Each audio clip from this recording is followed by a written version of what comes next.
Well, last week, OpenAI announced it was scrapping its video generation app, Sora. Industry experts say Sora is not able to enjoy sufficient financial returns for the vast and expensive amounts of computing required to create images and videos. And as the war in the Middle East rages on, the rising cost of energy is having a huge impact on the cost of running the massive data centers required for a range of services, including artificial intelligence. Let's get more on this with Toby Walsh. He's the chief scientist at the AI Institute at the University of New South Wales. Toby, good to have you with us this evening. So OpenAI killed its video platform this month, despite a licensing deal with Disney and huge investments. So is AI video struggling to make enough money to justify its costs? It wasn't.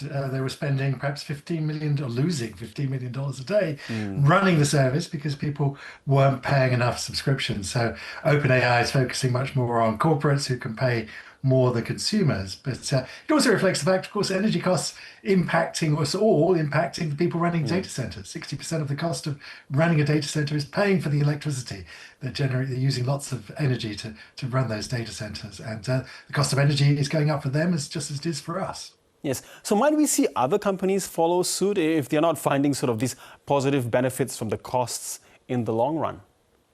Well, I mean, a lot of what we have, a lot of the AI we have today is being offered free or at least at much reduced cost, not the actual cost. So I think you can see a lot of belt tightening happening where things that we had that were cheap or for free, we might have to start paying for.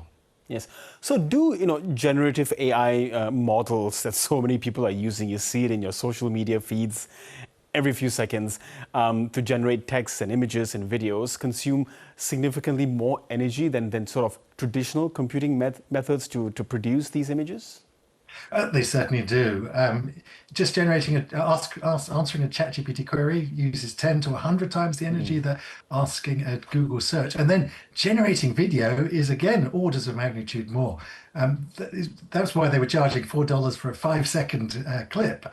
Video clip. It's using lots and lots of energy to make those funny memes. And it's not clear that those funny memes are worth that amount of money.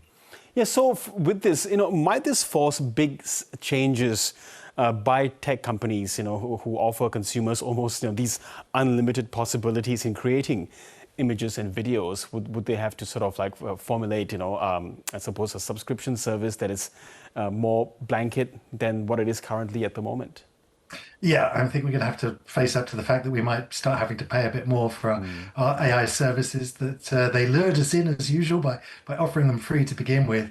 But then as the market settles down, we're going to have to start paying more for those services because it is costing them money and they have to somehow get that money back. Yes, and you mentioned earlier, that these data centers, how much energy that they're using.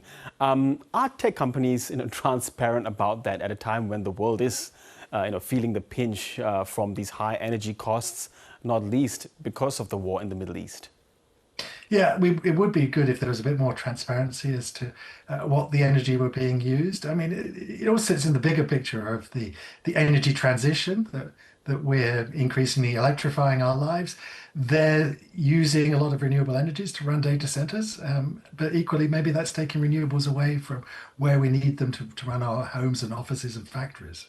Yeah, so what might be the impact of these high costs to the industry itself, the industries that do depend on these data centers, in the medium to longer term future? Well, we've seen remarkable scale of investment, billions of dollars being put into data centers in the expectation that they were going to make a profit. I suspect we may see a bit of a cooling in that market, realizing that it's going to be much harder to make returns if energy costs are going to be greater, if the economy is also going to be slowed down by the energy crisis and everything else. So I think it's going to, the AI boom that we're seeing might be starting to deflate a little bit, that it won't be rolling out as quickly or as vigorously as we expected. Yeah, so is the war in the Middle East, you believe, hastening this deflation?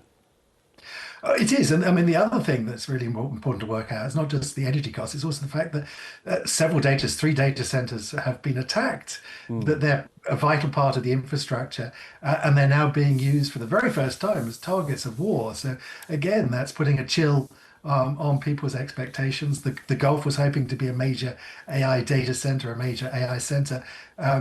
That's certainly people are reassessing whether that's going to be the case, because the world is a much more uncertain place than it was 6 months ago.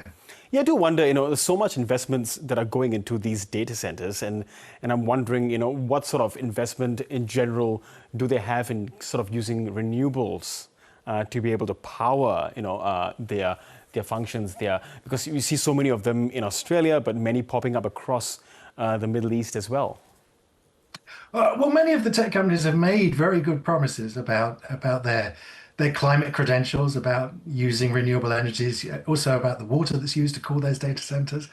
But the problem is that they've been expanding at such a rate. It's not clear that they've been keeping up to those promises. We need to really make sure that they do not actually add to our carbon footprint by spending ever more on these data centers. So again, to go back to your question at the start of this report, it'd be great to see a bit more transparency from them to understand exactly what's going on.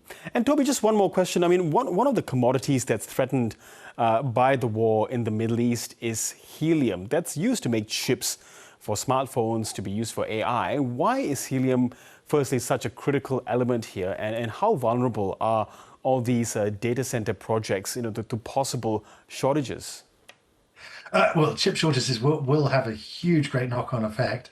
Helium is used in the manufacturing, the lithography of them. Helium is a byproduct that they get from making natural gas. A big, significant percentage of the world's helium is extracted in the Gulf. And we're discovering that it's not just oil that's going to be impacted by the Gulf, the bottlenecks we're seeing in the Gulf. It's many other commodities, helium being one of them, fertilizer being another. We're discovering how connected the world is, and how critical some of those things are going to be. And that would be another significant stop on the AI boom, was if we couldn't have the AI chips anymore. Okay, Toby Walsh, really good to get your insights and your thoughts on the program today. Thank you so much. It's been a pleasure.